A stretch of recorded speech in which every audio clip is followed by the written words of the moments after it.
Good morning and good afternoon to everyone on the webinar today. We are joined by many longtime customers and colleagues interested in this fascinating topic, securing your server environments. With me on the webinar today is our senior consultant, Nate Mills, and also joining us are guest speakers, Alex McDonald and Greg Bennett from Sophos, one of our managed services partner companies. So with that, I'd like to turn the presentation over to Nate Mills from Arctic IT. Hello and welcome. Thank you, Joanne, for the introduction. My name is Nate Mills. I'm a senior consultant here with Arctic IT. Today, as Joanne said, we're going to go over securing your server environments with Sophos as our special guest. We're going to go over a brief overview of who Arctic IT is. We're going to do a quick poll, and then I'm going to hand it over to Alex to talk about the cyber threat landscape and the solution. And then we're going to hand it over to Greg to do a demonstration of an attack and talk about our protection. And then we'll have a Q&A at the end.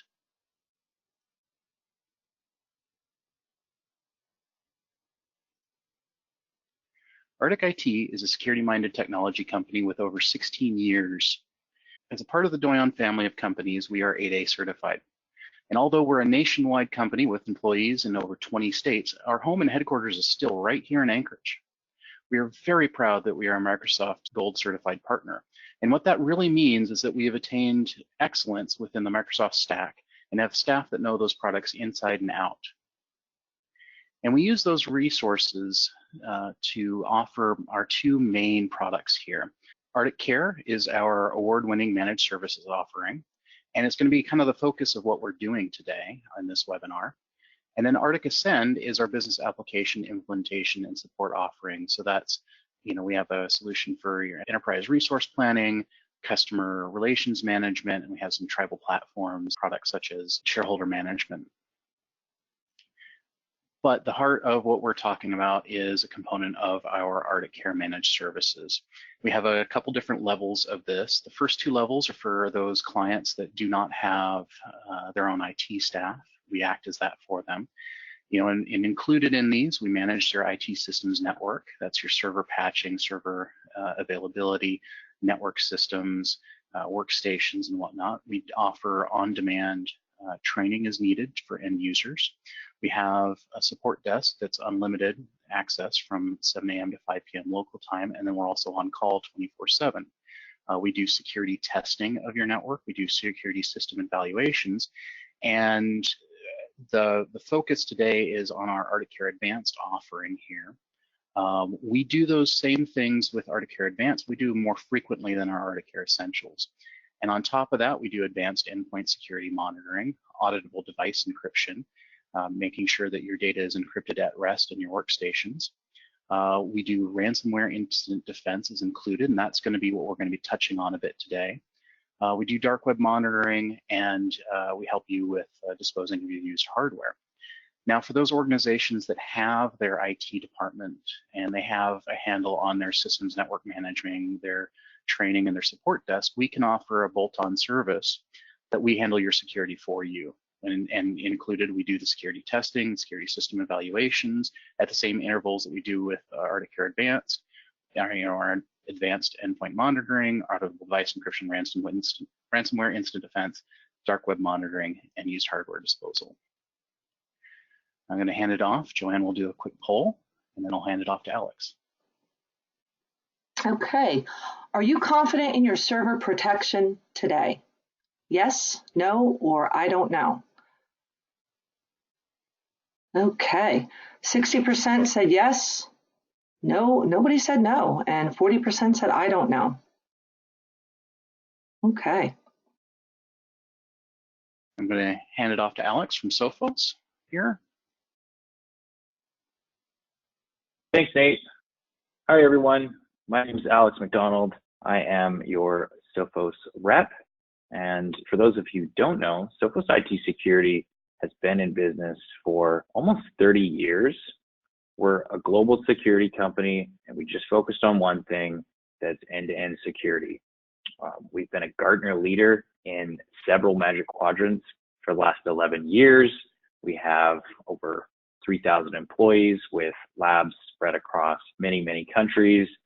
And ultimately, Our goal is to give our partners access to the best products to provide to you, customers, so you have the best security. Arctic IT is one of our most strategic partners and biggest partner, headquartered in Alaska. So it's a great pleasure to give this presentation today. And my goal is really to educate you a little bit more on the threat landscape. I know I'd say 60% of you said you're already confident with your server security. My goal is just to educate you on why that is so important and to get security or ArcticCare to make sure that you have the right level of protection in place. So to start, I'm going to walk through a survey that we did last year. It was spread across a variety of industries and, from medium to large organizations in a variety of sectors, essentially interviewed IT personnel on cyber attacks and if they have had attacks. And what we saw was a shocking result of 68% of the organizations actually fell victim to cyber attack that they know of. So that's 2 out of every 3 organizations that were hit by an attack, and 2 of those attacks were successful on average. So ransomware happened, malware happened, where there were actual breaches, which meant IT professionals had to spend time cleaning that up. And out of those 2/3 of companies that experienced attacks, they would experience more than 4 attacks in a single year. So hackers would figure out who the most vulnerable organizations were and continue to go after them. And if you don't have the right security measures in place, you're going to continually be a target for hackers. So we asked in the survey, what are you most concerned about when a cyber attack happens? And 3 core things, data loss being the number 1 thing that IT managers are concerned about. So if you're a health organization or financial, there's compliance levels that you have to maintain, PCI, PII, HIPAA, GDPR. That's a concern for losing private patient data or client data. And data loss, whether you're in that industry or you have proprietary knowledge, you just don't want to lose it. It could cost a lot of money. And when an attack happens, a lot of damage that happens, whether it's re-imaging devices or restoring servers from backup. The damage, again, that costs money. It could also hurt the reputation if the malware spreads to your customers and your customers are infected. That costs them money, costs you business. So really damage to the business is the second thing, and then costs. I highlighted that in both the previous points. And there's the reputation that's involved. There's the fact that you have to do a lot of cleanup and then PR. And of course, if you don't have the proper security in place, that could happen again and again and again, as we saw in the last survey stat. So why are organizations struggling to reduce these cyber risks? And the main reason is attacks come from multiple directions. Email being the number 1, third, spam, phishing, probably the most common form of communication in today's business world and the most common way that hackers get onto a network. The second is web. So our labs that are spread across the globe see about 1/3 of the attacks coming from webs, and it really aligned with the survey we did. People said, hey, we went to these legitimate websites, URLs were compromised, and malware was spread because of that. The other vector is software vulnerability. I'm sure everybody's heard the term Patch Tuesday before, where everybody in IT will do patches on a certain day of the week. Well, that doesn't happen every week. In fact, the average company is about 200 days behind on patching. And because of that, hackers are able to do reverse engineering on legitimate software to exploit that and spread malware that way. And last but not least, external devices or USB sticks, really any device that is brought from outside the network, potentially a home device or something that's not secure, and then plugged into laptops or desktops that are corporate owned and spreading malware that way. And 20% of the people surveyed just didn't know where these attacks happened. And the second reason why IT people struggle with cyber attacks is because they're becoming more advanced. They're multi-staged and coordinated and blended. So Phishing emails, again, number one, top of the list. So making sure that you have the right email protection. We're working with Arctic IT to assure you that you have something in place for that, but also educating your users where there's plenty of tools out there where you can train your staff on potentially spam or phishing email. But there's also multi-stage attacks that are data breaches, malicious code, and then ransomware sticks out of the bottom there because that makes the news all the time. When an organization is hit with ransomware, it can cripple the business. Data can be encrypted and you have to pay the ransom to get that data back or restore from backup. It can be a very complex attack when ransomware happens. And I'm sure everybody's either maybe experienced it themselves or heard about it in the news or one of their peer businesses that have experienced that. It is really nasty to clean up. The third reason why IT people are struggling with cyber attacks is really technology and talent and time that's in short supply. And if you're based out of Seattle like myself, it is really hard to hire the right staff and keep them. It's quite expensive. I mean, as you know from being in the industry, IT people wear many hats. They focus on business problems like doing hardware refreshes, backups, migrating applications to the cloud like Microsoft 365.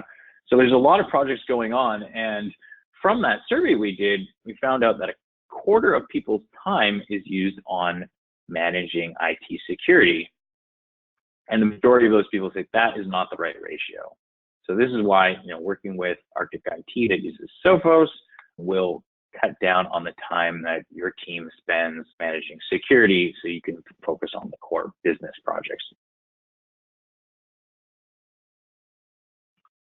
And depending on where you are, whether you're in Alaska or Washington, 80% of the people we interviewed struggle getting the right talent.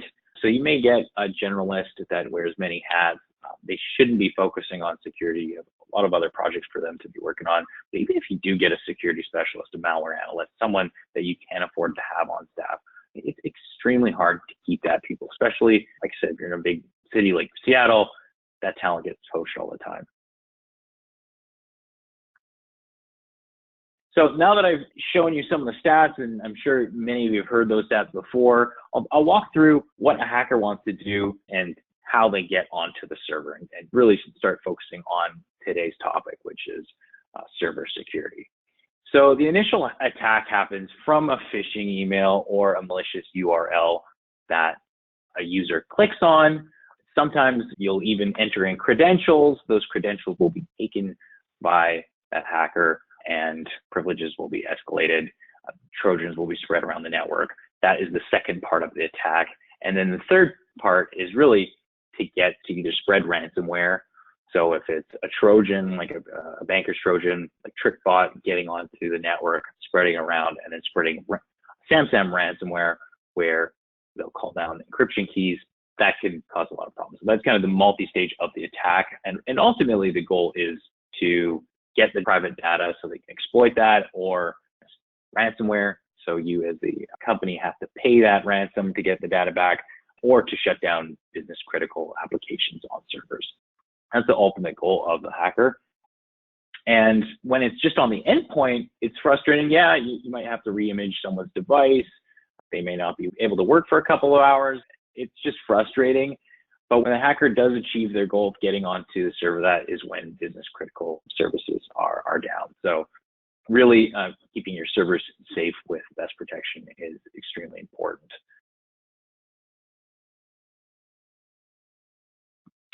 So server attacks are a combination of things. Ransomware is kind of the one we hear in the news a lot. So there's a variety of new threats out there like SAMSAM, Ryuk, Crypto Wall. There's so many different variations, and it's extremely costly. When it's on a single device, like a computer or a laptop, that's something you can re-image and restore from backup quickly.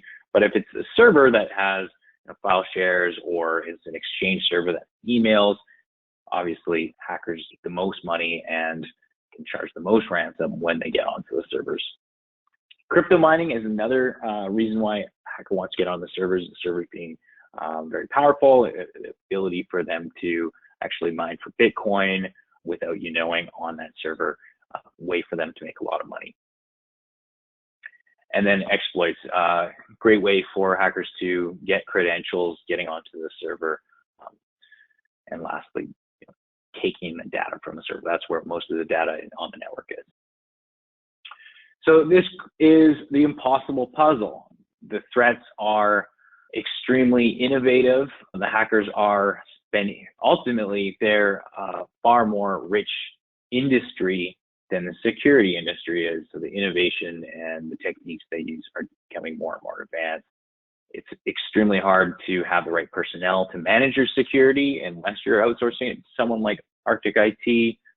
And then, of course, it's just so common. It's really hard to say, hey, I'm completely protected from today's threats. It's time for a different approach. So what's the solution? So traditionally, people would get point products in place, whether you're managing it yourself or you have a managed service provider. The norm was 15 years ago, 10 years ago, was to get the best of breed and get best email protection, best phishing education tool, best endpoint protection product. But hackers are becoming more advanced. How they get on the system is very coordinated. And so instead of that point solution approach, Sophos does security as a system. Our Sophos Central Management Console is a unified dashboard to manage those multiple level of security all in one place. And that's really what Arctic IT has access to, Sophos Central. And the benefit of that is not only is it easy to manage out of one dashboard, but you have the consolidated support at one place. You have solutions that are actually working together. The isolation of a device can happen if you have Sophos Intercept installed on your laptops, desktops, and servers. And you can also cut off email services. All that done together out of one solution is a lot more effective and a lot easier to manage than having multiple point products that don't necessarily talk to one another. So to focus on the server protection side, server protection, one of our solutions that's managed out of Sophos Central dashboard that Arctic IT would manage for you. This is part of ArcticCare and their security bundle. So what are the components of our server protection? What makes this different if you're using ArcticCare as opposed to going out and buying a different server protection product? So for our server protection, it has a variety of layers of security in there. And in the past, a lot of IT professionals are kind of wary of using server protection products because they're worried about performance. But all that's changed in the last 5 years, because instead of using just an on-access scanner to look for signatures of malware, which is next to impossible to keep up to with all the new threats coming out, we have behavioral-based techniques. And I'll go down a couple of these, but Greg, the engineer who's on the call, when he shows you the live attack, will highlight some of these key features in more detail. The first one everybody has been talking about for the last 3 years is deep learning. So that is our answer to machine learning. We're no longer looking at malicious code. We're looking for suspicious behavior on files and applications. Exploit prevention, another behavioral-based technique. So the WannaCries and Petjas that were exploiting safe applications, they really only had 25 or so different techniques that they can exploit those applications. Sophos is one of the few vendors on the market that actually stops all 25 of those techniques. So if you had this protection prior to WannaCry, you wouldn't have been encrypted. Other techniques like active adversary mitigation and server lockdown are key components to making sure that your servers are blacklisted from unsafe applications. And then one last one I will talk about is the crypto guard piece, or the anti-ransomware component. So again, that's a behavioral-based technique that is specifically looking for encryption events. And what we do when something like that happens is, as soon as there's an encryption event that kicks off, which is binary, files are encrypting or they're not. And if they are, we take secure copies locally on disk, a secure vault, And once we determine that encryption event is malicious, we'll kill that process and restore the secure copies of those files from the live backup we just did. So in real time, within seconds, you'll see files encrypt, and then all of a sudden, you get the healthy files restored. So I was focused on the server piece, but I did want to highlight the fact that with Arctic IT, they use other layers of our security within Sophos Central. And that all ties in with our synchronized security model, having multiple layers from one vendor so that there's synchronized security between. Why is synchronized security important? To solve that impossible puzzle? It's because there's attacks from multiple vectors, there's complex attacks, because hackers are becoming more advanced, and people have limited resources, whether it's headcount, time and money, all that. It's important to get a solution that can combat problems. And with that, I'm going to hand the mic over to Greg Bennett so he can show you what an attack looks like, and then talk a little bit more about the layers of security that I touched on with server protection. Excellent. Thanks, Alex. So as I set up and share my screen here, a little bit about what it is we're going to be looking at. To kind of set this up a little bit, we have two machines that we're staring at. The left side of the screen is a Windows box, Windows 7's machine, just kind of sitting there, going about his daily life. And on the right-hand side, we have my Kali Linux attack box. I'm going to use the Kali Linux to attack the Windows, and we're going to see that I can gain access and things of that nature. Now, in just full disclosure, this Windows box is totally unprotected. I don't have any security, anything on there. And a lot of that is just for the expedition of the demo. But to kind of show you what happens and what we see and what's out there in the world. And as that's spinning up, we're going to attack this box in two different ways, right? First is going to be the initial attack. Now, this would be through a email campaign, a spear phishing. It could be a USB that's dropped in the parking lot with a hidden auto-run process. It could be a dirty website, right? Meaning a compromised website, that you're redirected to, or you just happen to land on because you typed in the wrong URL. However it gets on there, we're going to launch this PowerShell script that I'm going to create real quick. And I've created some of these scripts ahead of time just so you don't have to sit and watch me type. But however it gets onto the device, the USB, the drive-by website, the phishing link redirect, it could even be a weaponized Word document. Somebody sends a Word document through, your user double clicks on it, they enable the macros, it launches a hidden PowerShell script. But however it gets on the device, or however the user interacts with this string of text that I created, as soon as I hit enter over here, we're going to start seeing a connection to my attack box. So now I have a connection. I have temporary access, right? I can do things on this box. I can run around. Let's interact with the actual session here. And so now I have access to the box. I can query who's actually on the box. I see that it's a user that's on the box. So they may not have admin privileges or things of that nature. They may be locked down by their user profile. But just out of curiosity, let's see what kind of a box we're actually on. And we're on a Windows 7 box. It's got build 7601 with Service Pack 1. So if I have any exploits that are sitting in the wings that I can just pull out of my pocket and start using, it's totally fair game on this box because I know what patch level it's at, the OS, all that fun kind of stuff. I can see that it's part of a work group, so there's probably other boxes that are attached to this. We'll see that a little bit later, and how many users are logged on. Now, from here, I may want to know what else can I do on this box. So let's see what else we have access to. Again, I can get more information. I can do some more recon.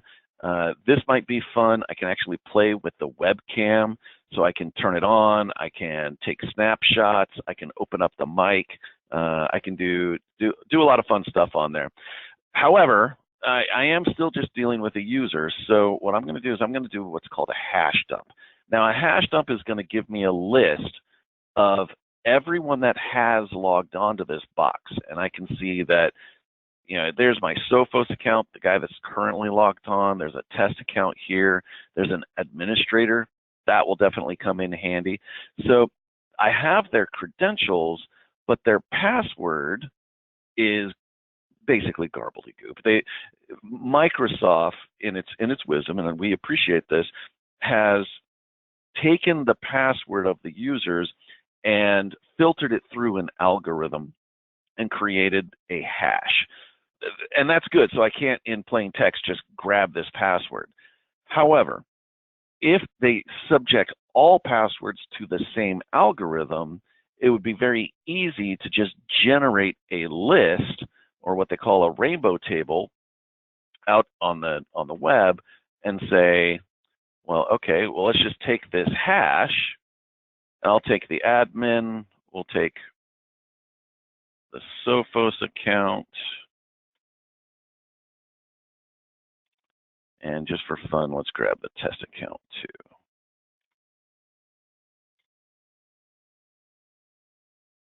I'm going to promise I'm not a robot.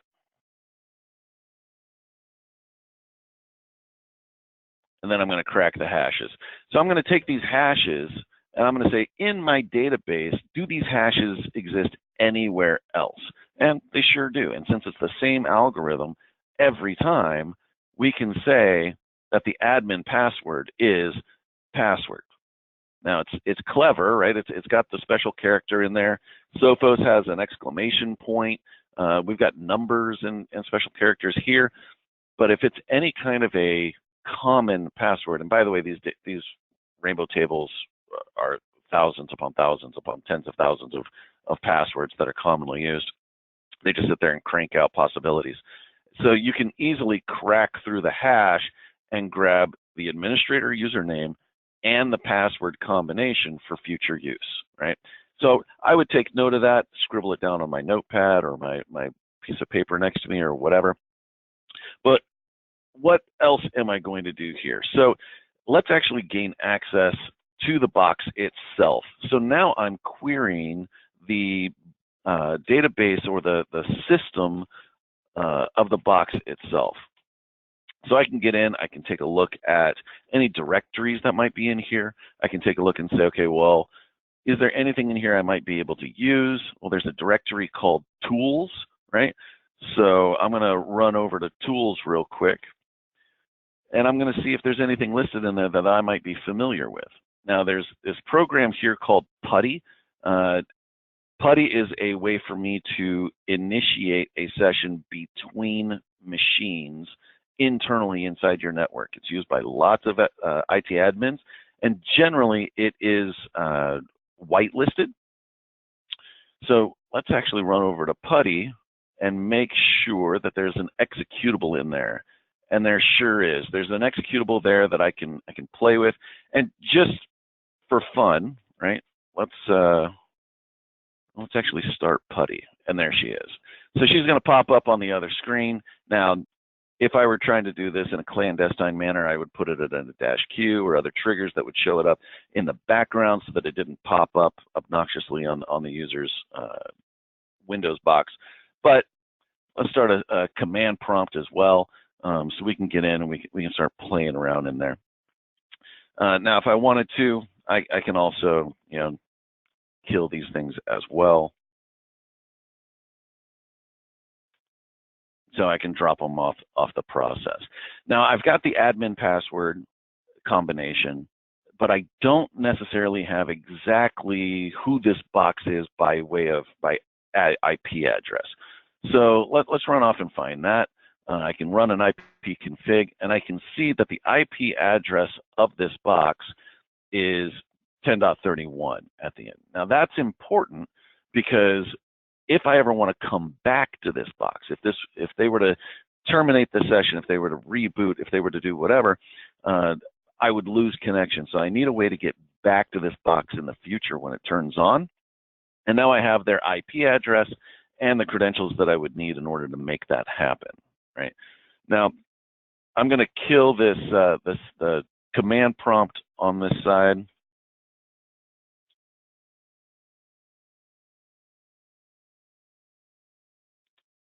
And I'm going to drop back into my interpreter session, because let's have a little fun with the poor guy, and let's actually reboot his machine. So now he's totally lost session, everything's shut down, and he's going to be standing there with his jaw dropped and wondering what the heck just happened, right? Now, as that's booting back up, I'm actually going to exit out of this.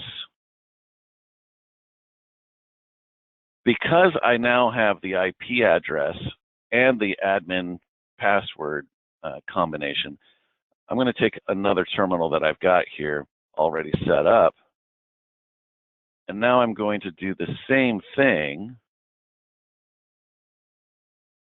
Let's get us logged in. And I'm actually going to log in as the user.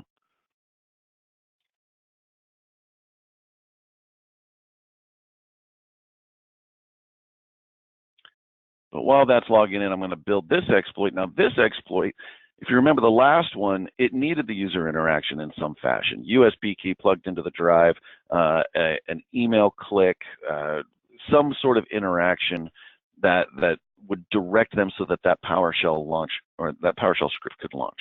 In this, I've got everything I need. I've got the IP address, I've got the password, I've got the username, and now all I can do is put those parameters into this particular shell, and now I'm right back in. User had to do nothing but turn their machine on, and now I have connectivity and access to that box once again. And I can do get UID, so who am I on the user?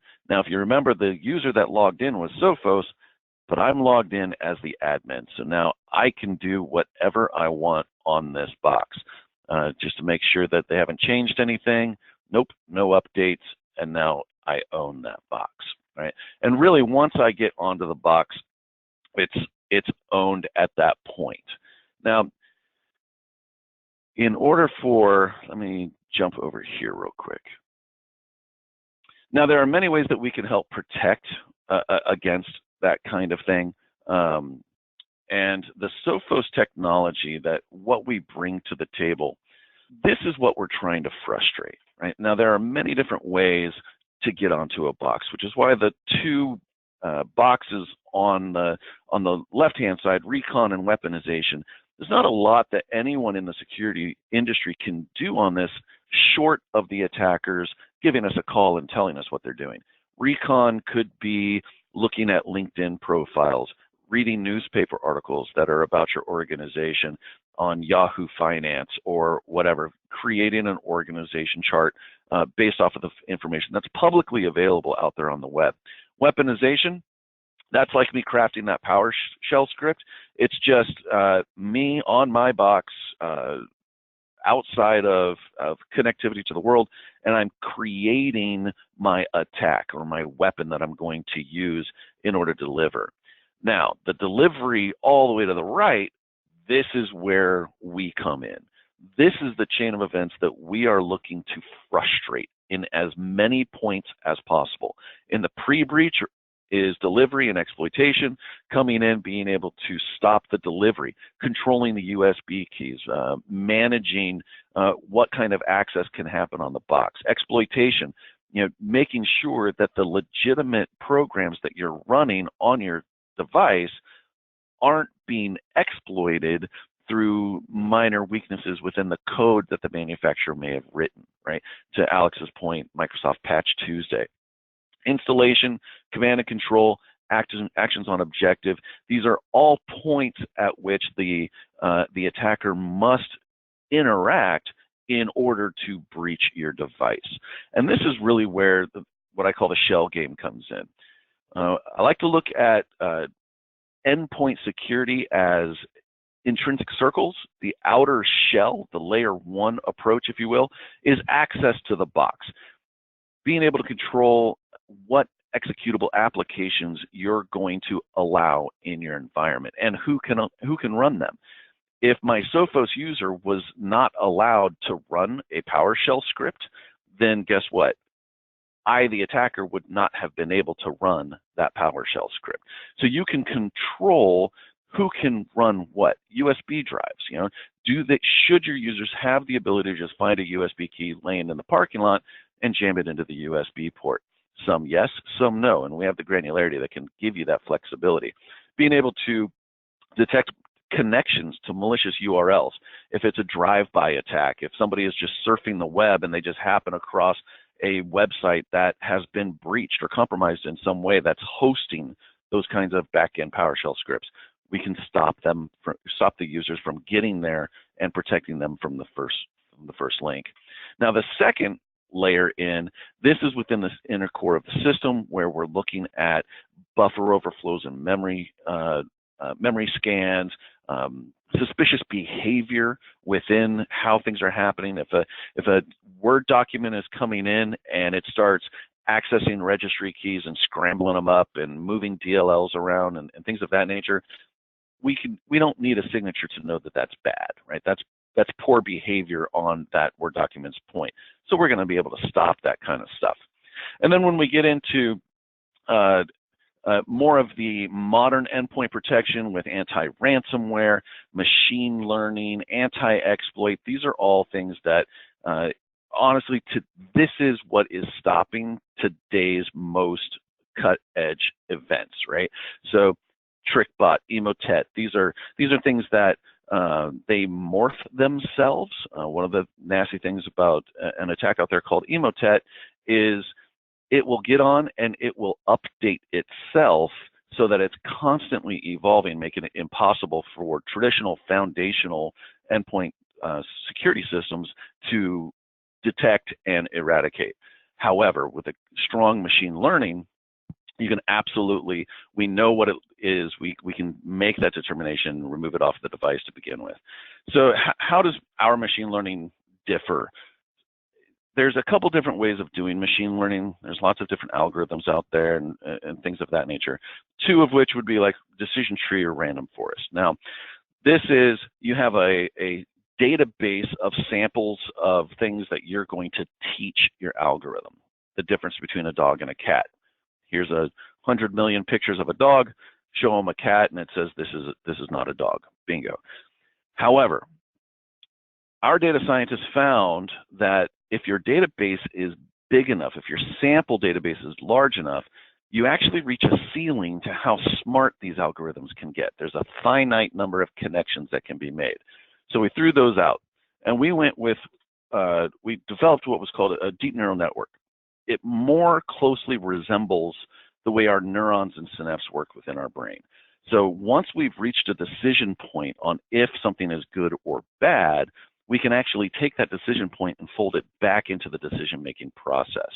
And since our sample database has been collected since 1985, we literally have hundreds of millions of samples that we can use to teach this algorithm. And what we found was, A, we have yet to see the ceiling on the connections that can be made, and B, we've spat out an incredibly efficient and effective algorithm that can be used on the endpoint. And really it comes down to how effective are we at determining if something is good or bad. And now the goal is 100% perfection, perfect security. The dirty little secret is that's not going to happen. Now, traditional endpoints, they're really good at identifying true versus false positives, meaning this is, yes, this is a threat, or I'm going to treat this as a threat, but really it's just a recipe for my favorite Girl Scout cookie, right? It's a legitimate file that it flags as bad. You want to avoid those. So we're really good, traditional endpoint is really good at identifying true versus false, but it's not exactly the best at finding every event or every attack that's out there. Now, machine learning is really good at finding all the events, but it's also prone to a high false positives, right? So there's There's got to be some way in the middle, and that's exactly where Sophos lands. The Sophos technology uses the machine learning, but we don't put all our eggs in that basket. We also have the traditional endpoint. We also have anti-exploit triggers that we're monitoring and watching. And the way our agent is built is all of those silos are funneled into a single thinking brain that makes a decision based off of who is telling it what. If it's this kind of a file, or if it's this kind of an event, I'm going to trust my machine learning a little bit more because it's really, really good at that. But if it's a file-based Word document or whatever, I'm going to trust my traditional endpoint detection because it's really, really good at that. So we're able to excel, bring down the false positives, and increase our efficacy by having that kind of a brain structure. So kind of going back to my original slide of the chain, when you have our layered approach within our technology, it really frustrates many, many, many points on that chain, which really brings in the effectiveness of keeping your user safe, your environment safe, and your data secure, while also allowing you the flexibility to get the job done, right? There's always that continuum between security and comfort, and you have to decide where you're at on that. For us, we figured no compromise. Let's keep you secure, but let's keep you flexible so that you can get business done. And at that, I'm going to hand it back over to Nate.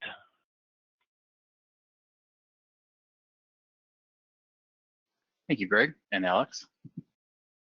All right, here we're going to do our Q&A session, and Joanne's going to help me out with any questions that have been submitted. Okay, let's see. We have one question that came in. Since you mentioned half of the cyber attacks are coming through email or software vulnerabilities, what can I expect from the Arctic IT Sophos combination if my organization is hit? Great question. You know, we're here as your partner in this, and so we're going to engage with the Sophos Threat Analysis Center, and also we're going to, especially for our data defense customers, we're going to be there with a copy of your data to mitigate, you know, anything that might have gotten compromised or destroyed. I'm going to ask Alex or Greg to talk a little bit about the Threat Analysis Center here. Yeah, I'll jump in on that. So, go ahead. I mean, with Arctic IT's relationship with Sophos, they have access to our 24/7 support line. So depending on the severity of attack, we're going to be able to assist with the resolution, but I will give the mic back to you, Greg, to answer on the technical side. Yeah, I was just going to say the Threat Analysis Center really is going to enable the Arctic team to dig in and find out, yes, something happened or we flagged it and we caught it, but they're going to be able to give you the analysis of what happened, right? Where did it come from? What user was involved? What machine did it happen on? What files were touched? Are you compromised in any way? Can we hunt throughout the environment and find any latent threats that maybe have yet to be detonated? I kind of have been picking on Word, but think of the weaponized Word document that's distributed via email or whatever, however it gets in, it doesn't matter. A weaponized Word document gets onto your systems. Maybe that Word document exists on multiple systems, and only one person has double-clicked on it and done the bad thing. We catch it, we stop it, we remediate, and we flag it.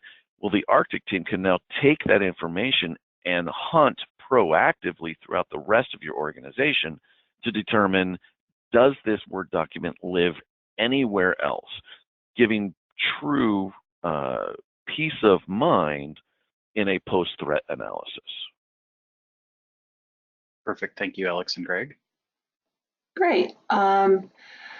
Okay, another question. What are ways you can help protect my employees from themselves? we try and work to mitigate that problem before it's a problem. We have a couple tools in our arsenal that are included in, one's included in ArcticCare Advanced, the other is an add-on.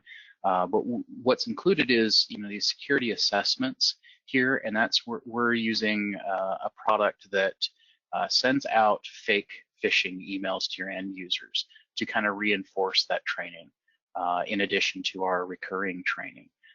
So what that happens is this looks like an email that that would be a phishing email. It looks like an Adobe sign or a DocuSign article or an important message, air quotes on that, from Microsoft regarding your Office 365 account. And instead of the links going to a suspicious or the code that would download, they go to a site that says, hey, if this were real, you'd be infected right now. Here's training on this, on how to identify, what constitutes a compromised email or a phishing email. And then we also continually work with you as a client to evaluate your security posture and pick options that make sense for your organization, and look at exactly what applications you're using. We can enable application control from our endpoint security setup to basically kind of head off a lot of this at the pass and head off the ability to run unknown code and unknown Word documents. Alex or Greg, do you have anything to add about the application control? Yeah, a lot of it is just reducing that threat exposure surface and making it so that in a cooperation between your organization and the Arctic IT staff, having that conversation and developing a strategy of really who should be allowed to do what, making sure that you have not draconian permissions, again, offering that flexibility, but maybe not everybody needs the ability to PowerShell, or maybe not everybody needs the ability to just stick a USB key into whatever machine or wherever on the network they are.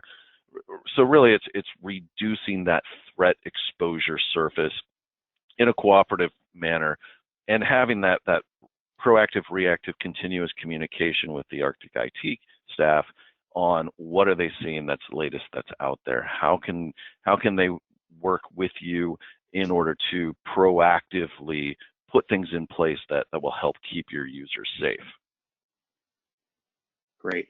And then one thing that I want to mention is we also have an add-on service available for our Office 365 clients that goes through there with artificial intelligence, looks at your mailboxes, and tries to head off some of these phishing emails at the pass before even users have a chance to see them.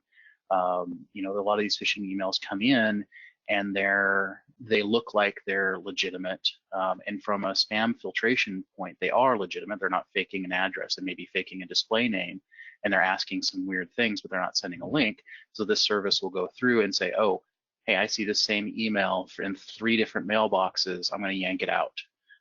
Nothing takes the place of end user vigilance, and that's why we focus on our training and other offerings. But this is another layer of that as well. So Joanne, do you have anything else? Let's see. Nope, I think that's a wrap. We had great questions, so thank you, everyone. Want to thank everybody for joining us. As you know, all of our webinars are recorded, so if you'd like to go back and view it, please log on to our website, arcticit.com, and under the webinar tab, you will find all of our webinar recordings. Right? Thank you, and Nate, Alex, Greg, thank you. Great presentation. Thank you. Thank you, everyone.